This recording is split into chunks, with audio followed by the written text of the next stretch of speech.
आणि तुमच्या साक्षीने जसं कैलास तुम्ही सांगितलं तसं मी तुम्हाला तमाम धाराशिवकरांना आणि महाराष्ट्राला सांगतोय की यांनी किती गद्दार फोडू देत,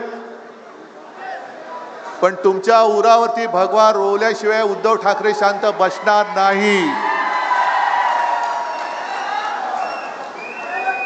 मला अभिमान वाटतोय कैलासचा, मला अभिमान वाटतोय प्रवीण स्वामींचा। तसे 3 खासदार माझ्यासोबत आलेलेच आहेत। एक संजय राऊत आहेत, अनिल देसाई, अरविंद सावंत आणि चौथा आपला कट्टर निष्ठावंत राजाभाऊ वाजे नाशिकचे खासदार। मानलं पाहिजे तुम्हाला। म्हणजे अरविंद सावंतांचं कौतुकच म्हणा, केंद्रामध्ये मंत्री होते आणि भाजपने दगा दिला, त्यावेळेला मी अरविंदना फोन करून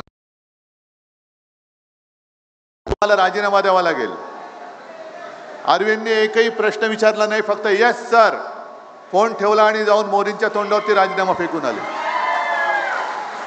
दुसरे अनिल देसाई, त्यांच्याही समोर 2014ला मंत्रिपदाचं पान वाढलेलं होतं, पण त्याही वेळेला भाजपने दगाबाजी केली, समोर दिसत असलेलं मंत्रिपद नाकारून अनिल देसाई परत आले।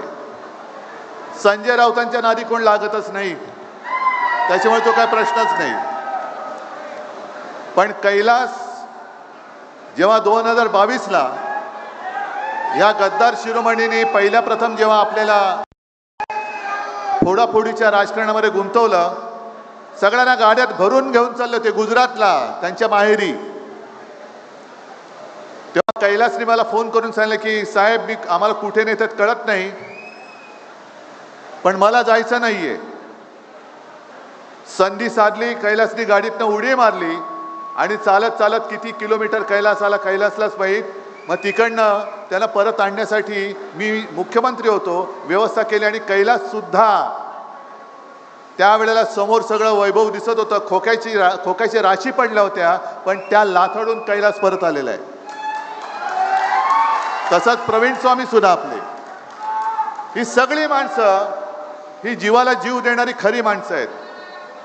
कारण हे भाग्यात असावं लागतं, हे लाभण्यासाठी भाग्य असायला लागतं। नुसता विकास निधी काय चाटायचा आहे विकास निधी? नुसता प्रेम नाहीये, आम्हाला हरामाचा एक सुद्धा पैसा नकोय।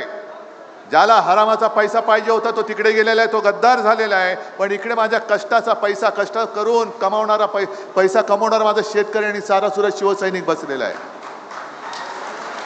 आणि मला आठवतंय मी या गद्दाराच्याच सभेला आलो होतो, सभा तुडुंब होती, तुम्हीच सगळी लोक होतात, आणि सभा संपल्यानंतर एक साधा शेतकरी, कैलास तू होतास तेव्हा, प्रवीण स्वामी तुम्ही पण असाल,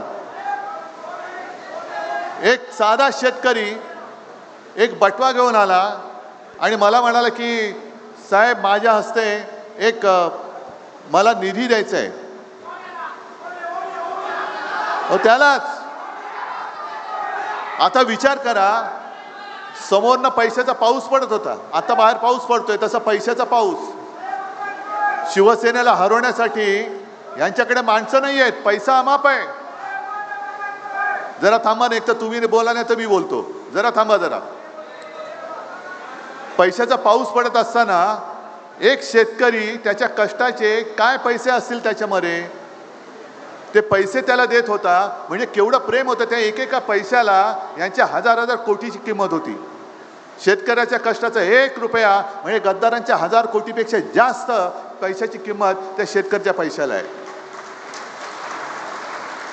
आणि मग भाषण काय देत होता, माझा मोबाईल नंबर घ्या। अरे मी स्वतः नंतर फोन केला, मग मी कैलासला फोन केला, अरे मी नंबर फिरवतोय, फोनच उचलत नाहीये, करायचं काय? आणि मग त्यांचंच भाषण आहे, ओमच बोलला होता की दादानो आपण खंडोजी खोपडेचं नाव घेतल्यावर तुम्ही काय बोलता, सूर्याजी पिसाळचं नाव घेतल्यावर काय बोलता? मग आता मला सांगा, 400 वर्षे झाली त्यांच्या कपाळावरचा गद्दारीचा डाग पुसला जात नाही, हे केव्हा पुसणार हो? आता याच्या कपाळावरचा डाग कधी पुसणार? मला असं वाटलेलं की खरंच मला अभिमान होता. जसं काल मी आज सकाळी परभणीमध्ये होतो, परभणीमध्ये सुद्धा त्यावेळेला आज संजय राऊतने त्याचंही बारसं करून टाकले. बंडूचं नाव त्यांनी ठेवलंय, काय ठेवायचं ते. तर परभणीमध्ये एका बाजूला माझा खासदार होता, एका बाजूला आमदार होता. तसंच चित्र इकडे होतं, एका बाजूला कैलास होता, दुसऱ्या बाजूला हा होता. आणि सगळ्या या गद्दारीच्या राजकारणामध्ये म्हटलं रे दोन वाघ आहेत माझे. पण मला कुठे माहिती आहे की वाघाचं कातड पांघरलेला हा लांडगा होता, हे आत्ता मला कळतंय.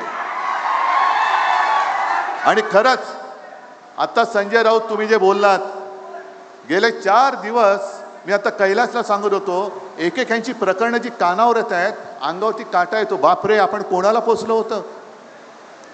कोणतरी मला विचारेल, पत्रकार म्हणतील का हो तुमच्याकडे होता तेव्हा तुम्हाला माहित नव्हतं? खरंच माहिती नव्हतं. कारण हे आत्ताची जी काय प्रकरणं मला कळतायत, त्या समारांचे कुटुंब इकडे आले, त्यांना मी भेटणार आहे आणि त्यांना वाऱ्यावरती आम्ही सोडणार नाही, अजिबात सोडणार नाही, अजिबात सोडणार नाही. पण एक एक प्रकरणं ही आधी जर कळली असती तर मी तरी याला उमेदवारी दिली नसती. दुर्दैव हे आत्ता मला सगळ्या गोष्टी कानावरती येत आहेत. हे भयानक. असा माणूस आपण पोचला कसा? आणि मी तुमची माफी मागतो, कारण मी त्याला उमेदवारी दिली नसती तर तुम्ही मतदान केलं नसतं, आणि मतदान केलं नसतं तर ही कीड वाढलीच नसती. आता कोणाकडे गेलाय? गेल्या वर्षी आपत्ती आली होती त्यावेळेला सुद्धा अरविंद सावंत आणि सगळे मुंबईकरांनी इकडे पूर्ण जे काही शक्य असेल, राजन विचारे आले होते, अरविंद सावंत आले होते, अनेक मुंबईकर आले होते, आणि जे जे करता येणं शक्य होतं ते सगळं आपण केलं होतं. उद्धव ठाकरे फिरत नाहीत बोलणारे त्यावेळेला मदतीसाठी नव्हते आले. मी आलो होतो धाराशिवमध्ये तुमच्यासोबत. मी शेतकऱ्याच्या बांधावर गेलो होतो, खरडून गेलेल्या जमिनी पाहिल्या होत्या, वाहून गेलेली घरं पाहिली होती, आणि त्याच वेळेला आपण मागणी केली होती की शेतकऱ्याचा 7-12 कोरा करा.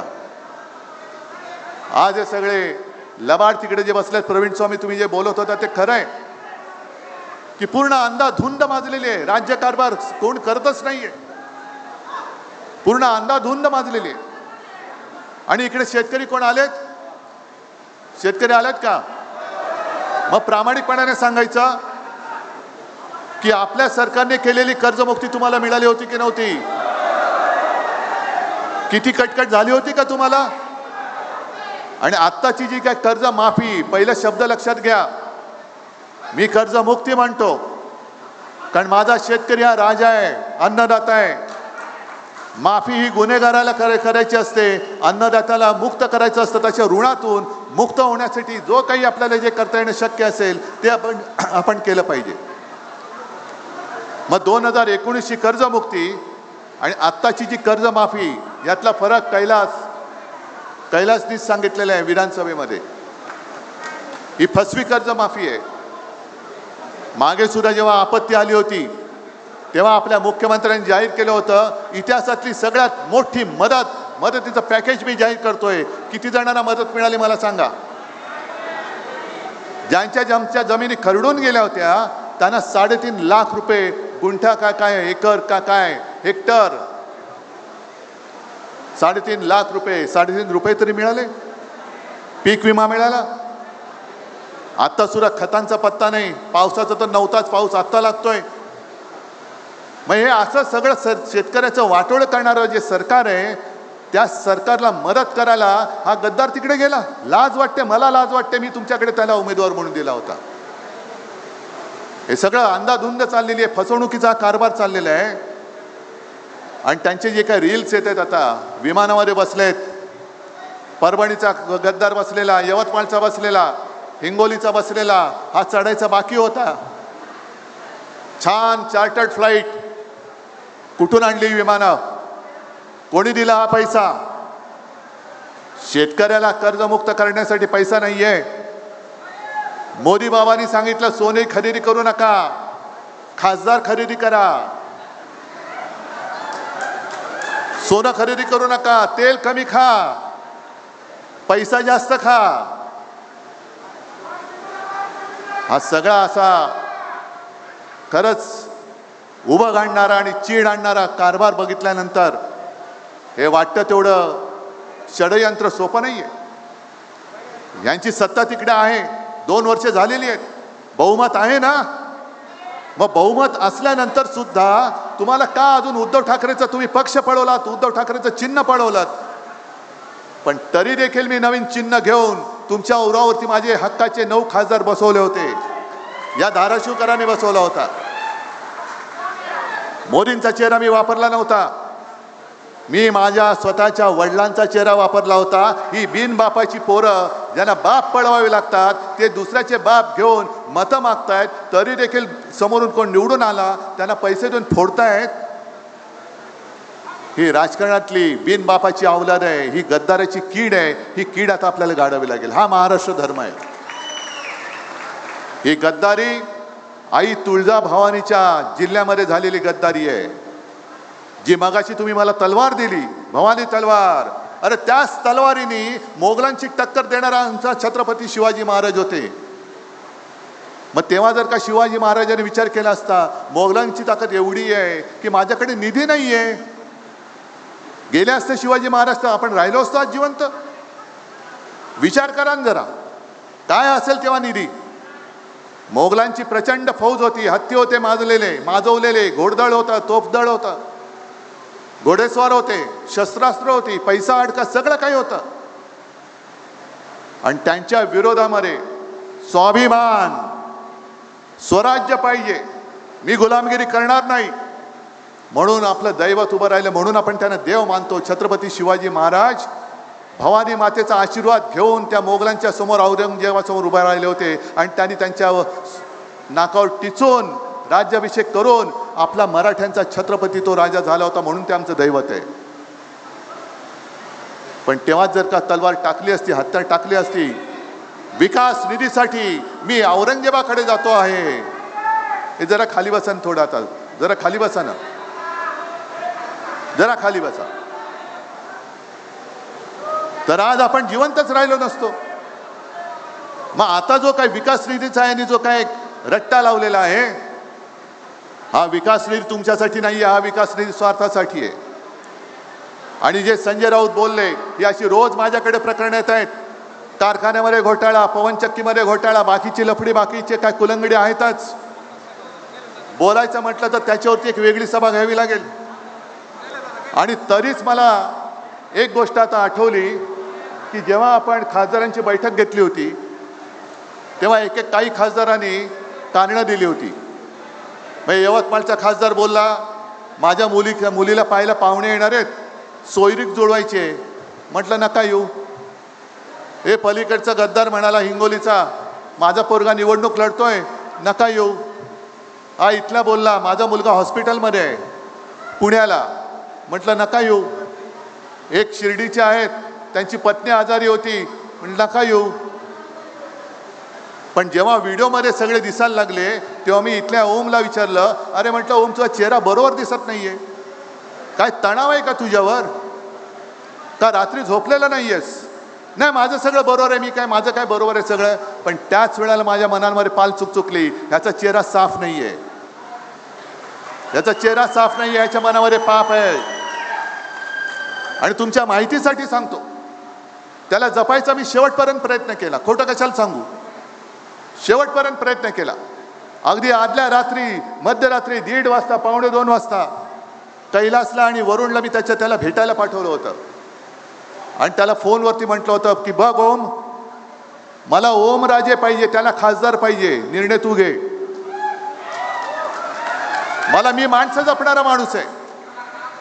खासदार तर उद्या सुद्धा आपला निवडून तुम्ही आणणार आहात, खासदार तर 550 होतातच, पण मला माणूस, एक माणूस मला महत्वाचा आहे. पण आता हे सगळं कळल्यानंतर कळतं की अरे हा माणूस म्हणायच्या सुद्धा लायकीचं नाही, एवढ्याच्या सगळ्या भानगडी आहेत. काय करायचं, काय शेवटी एक व्रत घेऊन आपण पुढे निघालेलो आहोत. माझ्या शेतकऱ्याला त्याच्या हक्काचा हमीभाव मिळालाच पाहिजे, पीक विमा मिळालाच पाहिजे. आणि कैलास, तुम्ही जे काय आंदोलन घेताय, शेतकऱ्यांसाठी आंदोलन घेताय, एक तर मी येईन, नाही तर आदित्य आलं ते शिवाय राहणार नाही. जो शेतकऱ्याचा लढा असेल त्याच्यामध्ये आम्ही उतरल्याशिवाय राहणार नाही. कालच्या हिंगोलीच्या बैठकीमध्ये सुद्धा काही शेतकरी आले. शक्तीपीठ महामार्ग जातोय, शक्तीपीठ महामार्ग जातोय, शक्तीपीठ महामार्ग जातोय, आमच्या शेतीची संपूर्ण वाट लावून जातोय. शेतीची वाट लावणारच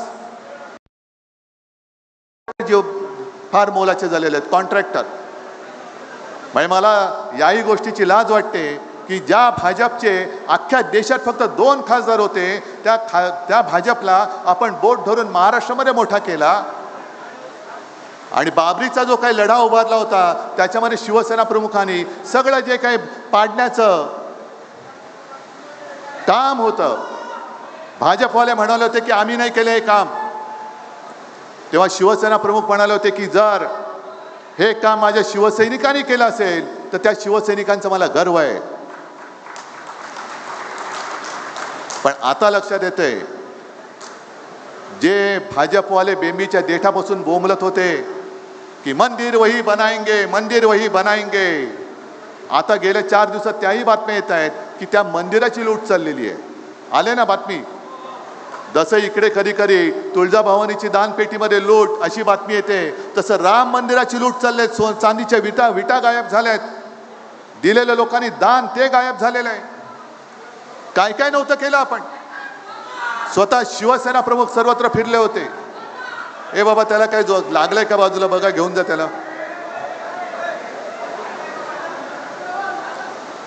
स्वतः शिवसेना प्रमुख सगळीकडे फिरले होते, शिलापूजन केलं होतं, शिवसैनिक तिकडे गेले होते आणि एक वातावरण पूर्ण भारावून टाकणारं वातावरण देशामध्ये झालं. हिंदुत्वाचं वातावरण निर्माण झालं आणि त्या हिंदुत्वाच्या वातावरणाचा गैरफायदा घेऊन भाजपवाले तिकडे सत्तेवरती आले.